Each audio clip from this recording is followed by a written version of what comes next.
Integrated marketing strategy has a number of different factors that need to be incorporated into the strategy as a whole. One being that it's a customer or consumer focus. One being that it's interdepartmental, so that you have multiple departments working for the common goal, which normally sometimes in a typical marketing campaign you may have only one department working, but this ultimately requires codependency between departments working for the same goal. The other was that clearly have a positive ROI, profitability of ultimately the strategy, common goal. Accordingly, a truly integrated campaign would be to use numerous tactics or multiple tactics or components of a campaign that ultimately are going to benefit together and work together for the campaign as a whole.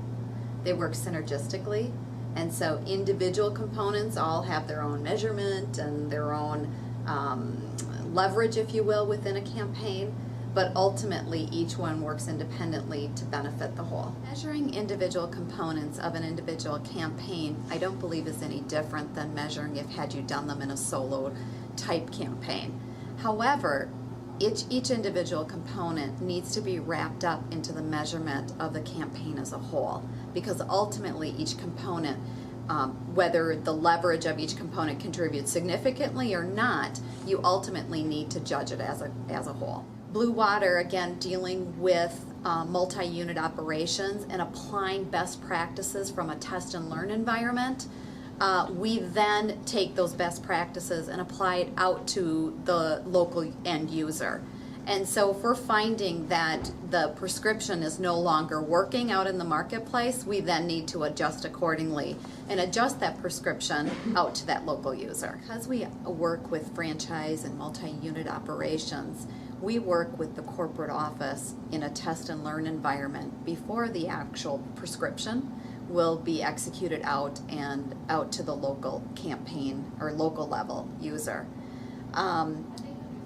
In that test environment, and once it's determined that it has broken the control and we ultimately send it out to the local user for use, we then keep an eye on it every single year thereafter at a few months at a time and measure the viability of that program and does it continue to be viable and continue to contribute to the overall goal of the campaign. The most important thing marketers need to remember in measuring their integrated campaigns is that they can't get tunnel vision and attribute one particular cause and effect on an individual component. Again, you have to look at the overall synergies between the components for the benefit of the whole.